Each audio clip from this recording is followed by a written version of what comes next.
ओम शांति। आज है 16 मई 2024 और बाबा के साकार मधुर महावाक्य हैं। बाबा ने आज कहा कि मीठे बच्चे, अपने को सुधारने के लिए अटेंशन दो और दैवी गुण भी धारण करो। और बाबा जो शिक्षा देते हैं उसमें किसी बात पे ना तो नाराज होना है और ना ही डरना है। फिर बाबा ने प्रश्न किया कि संगम का टाइम हमारा वेस्ट ना हो तो कौन सी स्मृति रखनी है। तो बाबा कह रहे कि संगम का टाइम बहुत ऊंची लॉटरी पाने का है। हम हीरे जैसा बनते हैं, हम देवता बनते हैं। इसलिए हमेशा बाप से डायरेक्ट योग रखकर इस समय को हमें सफल करना है। बाबा जो हमें शिक्षा देते हैं उसका बाबा कॉन्ट्रास्ट बता रहे हैं कि दुनिया में तो कई साधु महात्मा भी होते हैं, गुस्से वाले होते हैं, बद्दुआ भी दे देते हैं, तो लोग उनसे डरते भी हैं कि श्राप ना दे दे। लेकिन बाबा कह रहे हैं कि डरना सिर्फ अपने ही विकर्मों से है। हाँ, वही डरते हैं जो खुद चंचल होते हैं। लेकिन बाप तो जो समझाने देते हैं वो इसलिए देते हैं कि हमारे जो जन्म जन्मांतर के हमारे विकर्म हैं वो विनाश हो जाए और हमारा भविष्य भी संवर जाए। तो उसके लिए बाबा कह रहे हैं कि 3 काम हैं। एक तो याद की यात्रा, दूसरा सृष्टि चक्र का नॉलेज, और तीसरा बाबा कह रहे हैं दैवी गुण धारण करो। फिर कहा कि लेकिन मुख्य है याद की यात्रा पर रहना। फिर बाबा कह रहे हैं जैसे कोई छोटा बच्चा होता है, उसमें कोई अवगुण होता है तो ऐसे तो नहीं कि उसको मारने पीटने लगते हैं, प्यार से समझाते हैं। तो ऐसे ही ये बाबा भी हमको सिर्फ हमारे भविष्य को संवारने आया है।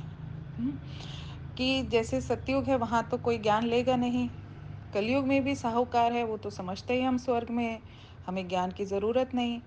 लेकिन जो गरीब हैं, जो कि कलयुग में हर मनुष्य ज्ञान से, गुण से, सुख से तमो प्रधान हो गया है, गरीब हो गया है, तो ऐसे समय में जब बाबा आते हैं तो बाबा कहते हैं मैं आता ही तुमको साहूकार बनाने के लिए हूँ। और जब मैं आता हूँ तो हर तरह के बच्चे आते हैं। लेकिन बड़े बड़े घर से जब बच्चियाँ आई तो बहुत हंगामे भी हुए। फिर बाबा ने कहा कि सब अपने घर से चिट्ठी लाएंगे, तो अपने घर से सब चिट्ठी भी लेकर आए कि हम ज्ञान अमृत पीने जाते हैं। हाँ, तो हम विष नहीं दे सकते अब।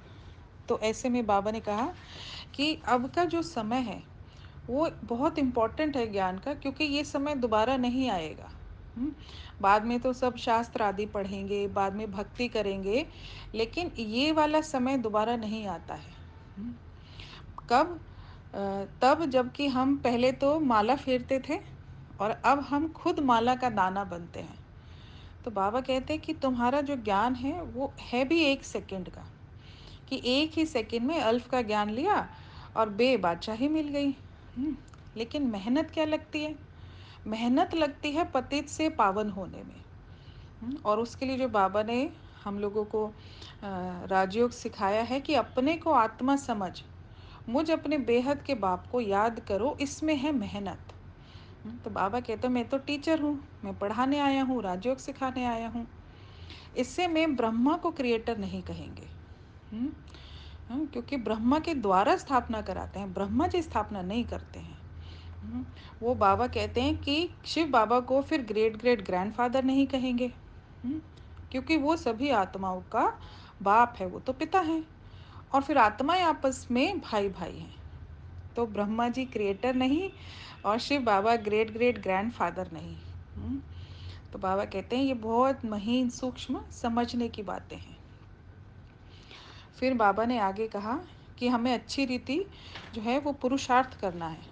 जैसे स्कूल में कोई बच्चे होते हैं, अगर वो टाइम वेस्ट करते हैं तो नापास हो जाते हैं। ऐसे ही यहाँ जो बाबा पढ़ा रहे हैं उसमें भी ना तो टाइम वेस्ट करना है और ना गफलत करनी है। क्योंकि यहाँ पर भी बाबा कह रहे हैं कि मैं जानता हूँ कि माया से बॉक्सिंग है, घड़ी घड़ी माया देह अभिमान में ले आती है। और तुम्हारा बाप के साथ अगर डायरेक्ट योग होगा तो फिर रिफ्रेश होते रहेंगे, है ना। तो ये ज्ञान बाबा देते हैं कि बाद में भक्ति होगी, वेद शास्त्र होंगे, लेकिन बाबा नहीं होगा बाद में। तो बाप को तो सिर्फ इसी समय याद करना है। और जन्म जन्मांतर के लिए बाबा कहते हैं तुम्हारा पद्मा पदम भाग्य बन जाता है, स्वर्ग के मालिक बन जाते हो, जहाँ अपार सुख मिलते हैं, वहाँ हेल्दी वेल्दी एवर हैप्पी भी रहेंगे। हाँ, और उसके लिए बाबा ने कहा कि हर प्रकार का सुख होगा, दुख का नामो निशान नहीं होगा, और तुम अभी सर्वगुण संपन्न भी बन रहे हो। क्योंकि अभी हम सब हैं संगम पर, जहाँ खुद बाबा आया है पढ़ाने। तो बाबा ने फिर खुद ही वाइंड अप करके बताया कि आज तो बाबा ने रूहानी ड्रिल भी सिखलाई है, नॉलेज भी सुनाई, बच्चों को सावधान भी किया कि गफलत नहीं करो, उल्टा सुल्टा बोलो नहीं, शांति में रहो और बाप को याद करो। तो आज बाबा ने खुद ही जैसे मुरली की समरी दे दी। फिर धारणा के लिए मुख्य सार बाबा ने पॉइंट्स हाईलाइट किए हैं कि विकर्म विनाश करने हैं। खुद को सुधारने के लिए सिंपल एक टेक्निक है कि याद की यात्रा पर पूरा अटेंशन रहे, और फिर दैवी गुण धारण करने हैं। फिर बाबा कह रहे हैं कि इस युग में पुरुषोत्तम बनना है हमको, और उसके लिए हमें पुरुषार्थ करना है, गफलत करके टाइम वेस्ट नहीं करना है। आज बाबा हमको वरदान ब्लेसिंग दे रहे हैं कि ज्ञान के जो श्रेष्ठ खजाने हैं उनको महादिन दानी बनकर दान करने वाले मास्टर ज्ञान सागर बनो। कि जैसे खुद बाबा ज्ञान का सागर है ना, ऐसे ही हमको भी मास्टर ज्ञान सागर बनना है और सदा औरों को ज्ञान दान देते रहना है, क्योंकि ज्ञान बहुत श्रेष्ठ खजाना है और इस खजाने से पहले खुद को भरपूर करना है, फिर याद में रहकर अनुभवी होकर औरों की सेवा करनी है। और जितना जितना ज्ञान का दान करेंगे उतना उतना ये खजाना बढ़ता है। महादानी, बाबा ने कहा महादानी अर्थात देना नहीं बल्कि और भी स्वयं को भरना। ये ऐसा दान है जिसमें हम खुद भरपूर हो जाते हैं। आज बाबा स्लोगन दे रहे हैं कि जीवन मुक्त के साथ देह से न्यारे विदेही बनना, यह है पुरुषार्थ की लास्ट स्टेज। कि जो हम पुरुषार्थ और मेहनत करते हैं ज्ञान की, योग की, धारणा की, सेवा की, उसकी लास्ट स्टेज क्या होगी। तो लास्ट स्टेज बाबा कह रहे हैं कि जीवन मुक्त के साथ देह से न्यारे विदेही बनना, ये हमारी फाइनल स्टेज होगी। आज की मुरली में मातेश्वरी जी के मधुर महावाक्य भी हैं। इसमें जो है मम्मा बता रहे हैं कि कन्याओं माताओं ने कि संन्यास क्यों लिया संगम पर इस समय, कि ये कोई ना तो हठ योग है ना कर्म संन्यास है कि हाँ घर बार छोड़ दिया है।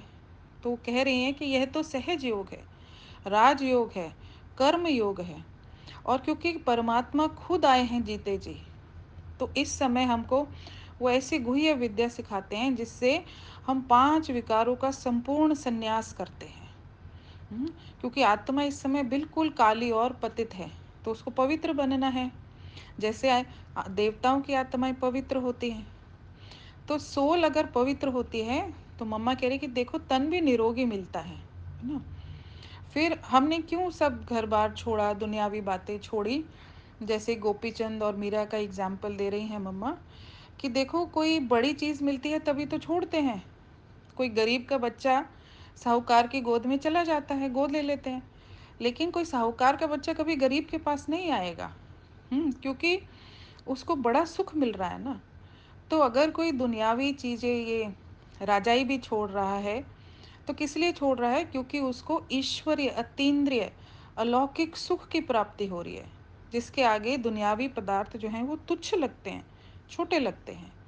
तो जन्म जन्मांतर के लिए भगवान जब हमको बादशाही देने आए हैं, भविष्य बनवाने आए हैं, तो क्यों ना परमात्मा का बने। और परमात्मा का इस समय बनना माना परमात्मा का हो जाना, तन मन धन अपना पूरा परमात्मा अर्थ सफल करना। क्यों? क्योंकि प्रभु तो दाता है। कैसा दाता? जो एक देवे और हम 100 पावे, एक के बदले 100 देता है। इसलिए अगर इस ज्ञान मार्ग में थोड़ा सहन भी करना पड़े तो कर लेना चाहिए, लेकिन अच्छी तरह पुरुषार्थ करते रहना चाहिए।